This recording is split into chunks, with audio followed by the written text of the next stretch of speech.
All right, hey, Shalom. This is the brother Sagalah. I want to come back with this quick impromptu video. And it'll be from this article here from yahoo.com, Fortune, in the Fortune section. And I just wanted to touch on a few precepts. I'm not planning on it being too long. And this is from Jamie Dimon, who's the CEO of JP Morgan Chase. You know, as a rich Edomite. These are some of the comments that these proud Edomites make, right, concerning the future. Now, here it says, Jamie Dimon says the next generation of employees will work 3.5 days a week and live to 100 years old. And when I saw this, it made me think about a litany of precepts, but it's just the pride that these devils have, right, to even speak and say the things they're saying, because they feel like they got the answers. They have that God complex. They sit in the seat of the Most High. I'm going to quote a few scriptures, acting as if they are the Most High, right? Right. They've said in their heart that they are God. Now, let's get a little bit of this. It says JP Morgan Chase, or JP Morgan CEO Jamie Dimon, is shaking off doomsday predictions. See, the idea that this place is going to be destroyed, they don't want to, that doesn't sit well in their spirit, because this is the end. 2nd Ezra 6:9, Esau is the end of the world. His world is about to end, right? And Jacob got next. These elites know that. So that, just the whole thought of that, it don't rest well with them, and it shouldn't, It says it's shaking off doomsday predictions about what AI means for humanity. See, they want to push AI, they want to push the chip, right? That's what they want to push. But see, they're not going to be able to execute that enterprise. What they think that they're going to be able to accomplish, it ain't going to happen. The Most High is not going to let it happen. Now it goes on to say, according to prophecy, instead laying out how he sees the technology vastly improving businesses and the work-life balance of the employees. Even Dimon, a fierce advocate of long-established career norms such as working hard and being prepared, it says, for anything and working in the office, says future generations of employees could work a day and a half less every week thanks to AI. And see, a lot of our people actually have the same way of thinking. They prescribe to this way of thinking as well. And this article made me think about that. A lot of Israelites are okay with, oh man, we get another day and a half off. See, they're okay with being in slavery. They're okay with that. Or the ideal of that. Well, at least for the generations to come, or the next 20, 30 years, they're already thinking like that. This place is going to be out of here. It says, as well as the work week shrinking from 5 to 3.5 days a week, Dimon also predicts that staff, it says, in the future could live 100 years of age. Now, it's clearly now people are dying in a short time. This, and I really don't have much here that I wanted to get, but that pretty much says it all. And I just want to get a few quick precepts that come to mind, because see, these Edomites are real proud. They speak as if they got the answers, that they already know what's going to happen, as if the Most High, he don't have no say-so in none of this, or everything that's going on. They take the mindset that the Most High is pretty much neutral, right? If God does exist, then, well, clearly we're ruling manifest destiny. See, we're ruling. Ain't this what God want? That's the spirit that they come in. So let's show what the Most High says about the pride of these Edomites. 2nd Ezra 8:50, for many great miseries shall be done to them that in the latter time, that's the times we're in now, shall dwell in the world, because they have walked in great pride. So great miseries are coming to the people on this earth because they walked in great pride. Verse 51, but understand thou for thyself and seek out the glory for such as be like thee. So the believers are here and squarely, focus on the mission at hand, which is returning to righteousness, coming back to keeping the laws, offending less, and help gather the elect. That's what the believers are focused on, right? The believers focus, the elect are not on all these worldly affairs and what's going to happen in 10 years. And we trying to get out of here now. I don't worry about desire. That's coming soon, right? Which is all in the timing of the Lord, Yahweh and the Son, Yahweh Shai. So we want Yahweh Shai to come now. I was watching the brother Ariel last night do a video, and that was inspiring me as well. He was speaking about that, like how people's families will call him up and, oh, you're heartless. You you don't never participate in nothing. You act funny now because, now that we believe in the scriptures. See, that spirit is the opposition to the spirit of truth. There's always going to be an opposition. Now, this goes on to say, verse 52, in the point, for unto you paradise is open, us having this truth. The tree of life is planted. The time to come is prepared. What's coming? To the believers, the kingdom of heaven. That's what we're looking forward to. We're not looking forward to being here talking about no 3.5 work days where you got people going to be chipped and dipped, and you're going to have to, have the hopes of, okay, well, the generation to come, you could live 100 years. Well, my kids, my great grandkids, see, that's the wrong way of thinking. That's not being kingdom minded. And all those that have that way of thinking, the Most High is about to kill them. The time to come is prepared. Plenty is made ready. A city is builded. That's speaking about the kingdom of heaven. And rest is allowed. You don't have no rest here. Yea, perfect goodness and wisdom. See, so there's no rest here. Right? As it says, right, the scriptures tell us, arise ye and depart, for this is not your rest.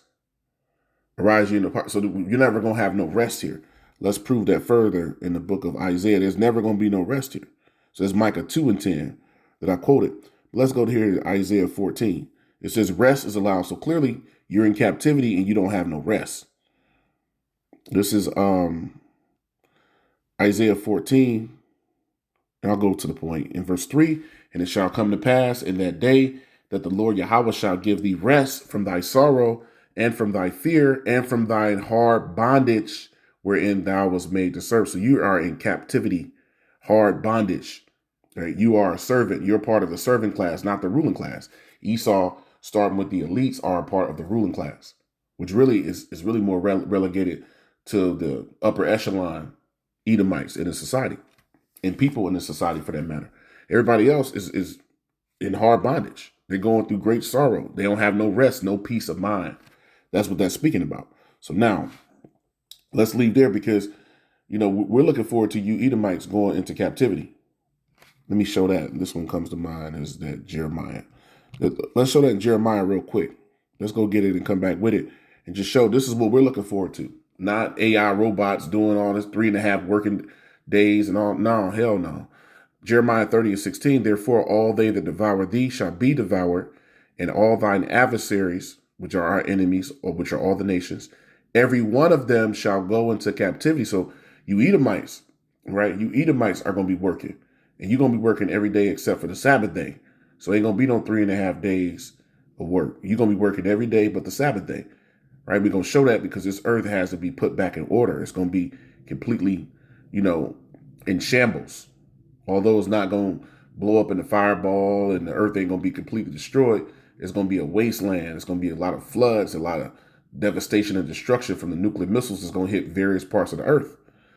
It says, therefore, all they that devour thee shall be devoured, and all thine adversaries, every one of them shall go into captivity. So all you Edomites, start with you Edomites, you so-called white people, y'all going into captivity. And you nations, right, that aided Esau and putting us into captivity and doing all forms of wickedness to the children of Israel.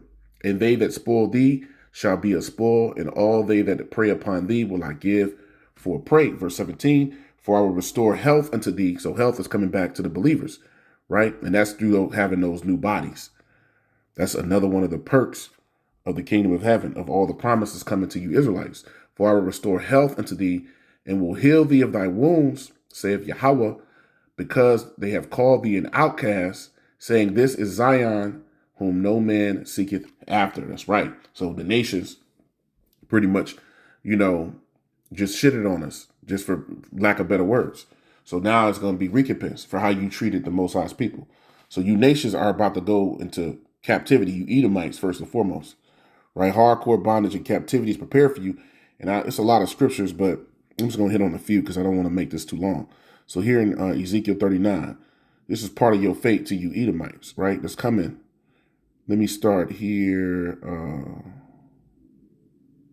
Let's start at 7. Ezekiel 39:7. So will I make my holy name known in the midst of my people, Israel, and the Most High has done that now. How much more as the destruction come in the name of Yahweh and his son Yahweh Shai be magnified, Yahweh Bahashim Yahweh Shai. So will I make my holy name, it says, known in the midst of my people, Israel, and I will not let them pollute my holy name anymore. and the heathen shall know that I am the Lord Yahweh, the Holy One in Israel. Verse 8, behold, it is come, and it is done, saith the Lord Yahweh. This is the day whereof I have spoken. And they that dwell in the cities of Israel shall go forth and shall set on fire and burn the weapons. This is post-destruction, which Revelation, the 21st chapter, we'll get that too. This will be after the destruction. Revelation, the 18th chapter, on down when you get to 19, 20, 21, it touches on that, right? And they that dwell in the cities of Israel shall go forth and shall set on fire and burn the weapons, both the shields and the bucklers and the bows and the arrows. These are all the weapons of war that's on the earth now, which is the majority of most nations' GDP.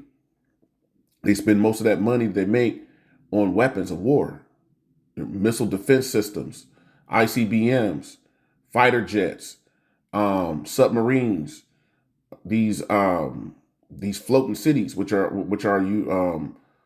these strike groups, they call them, right? The USSR, Abraham Lincoln, and all these different aircraft carriers, right? This is what they spend a lot of money on. A lot of the nations spend probably close to 50%, some nations even more, on weapons. It says, and bucklers and bows and the arrows and the handstaves and the spears, and they shall burn them, it says, with fire 7 years. So it's going to be a time where all this is going to be destroyed. Verse 10, let's see how this actually applies to the heathen. Start with Esau. So that they shall take no wood out of the field, neither cut down any out of the forest, for they shall burn the weapons with fire, and they shall spoil those that spoiled them. We just read that in Jeremiah 30 and 16. And rob those that rob them, meaning we're going to take all the resources. Saith Ha'adawan Yahweh. Verse 11, and it shall come to pass in that day that I will give unto God a place there of graves in Israel, the valley of the passengers of the east of the sea, and it shall stop the noses of the passengers, meaning these dead bodies, going to be a terrible funk. So there's going to be depots, and here's one we know of in the earth where you're going to have the heathen going and burying these dead bodies, because according to our laws, we can't touch dead bodies. It says, and the passengers on the east coast, and it shall stop the noses of the passengers, and there they shall bury Gog and all his multitude, and they shall call it the valley of Hamon-Gog. That's right. So you're going to start having these heathen be buried in these lands. Who's going to do that? That's going to be them. That's going to be you Edomites. Y'all going to go and actually execute this. So y'all got continual employment waiting for you. When we get down to verse 14, you will see that. Ezekiel 39 and 12, and 7 months, and once again, another duration, a period of time, and 7 months shall the house of Israel be burying of them. It says that they may cleanse the land. So we're going to have these heathen doing this. And this is going to be a part of cleansing the land. Why? Because of all the devastation, as it says in the scriptures, the dead bodies are going to be from one end of the earth unto the other. Continuing on, yea, all the people of the land shall bury them, and it shall be to them a renown. It says, the day that I shall be glorified, saith the Lord Yahweh. This is going to be a part of the glory of putting the earth back in order. Part of the promises to the Most High. So this all got to be cleaned up. So who's going to do it? You Edomites. Ezekiel 39 and 14, and they shall sever out, it says, men of continual employment passing through the land to bury with the passengers those that remain upon the face of the earth, to cleanse it after the end of 7 months. It says, shall they search. That's right. So this is going to be done in a period of time. It's going to be set up, right? So this is what's coming to you nations. There's no way around that. And let's show this before we end it. So I don't want to make this too long once again. This is Isaiah 60, continual employment, right? That's going to be the word, that's going to be the word of the day in the kingdom. Continual employment. Isaiah 60, I might name the video that, continual employment. Isaiah 60 and 10, and the sons of strangers shall build up thy walls, speaking of the other nations. And their king shall minister unto thee, meaning they're going to serve us, those that will be their rulers. For in my wrath I smote thee, but in my favor have I had mercy on thee. So this is what's coming to the nations. Verse 11, therefore thy gates shall be open continually, speaking of the gates in the kingdom of heaven. They shall not be shut day nor night, that men may bring unto thee the forces of the Gentiles, that their kings may be brought. For the nation and kingdom that will not serve thee, speaking of the children of Israel, shall perish. Yea, those nations shall be utterly wasted. So with that, I want to give all praises, infinite honor, and glory to the God of heaven and earth, Yahweh, Bahashem Yahushai, Bahashem Rakakwadash. All praises be to the Most High God, Yahweh, and the Son Yahushai. Honors be to the elect elders of the nation of Israel, Barak Yamlah, Habayath, Madabada. Blessings to the house of David, you brothers laboring, and to you Akim, Wa'agwath, which are the brothers and sisters that also listen and believe on the glorious gospel being preached throughout the four corners of the earth. And to you, I say, Shalom.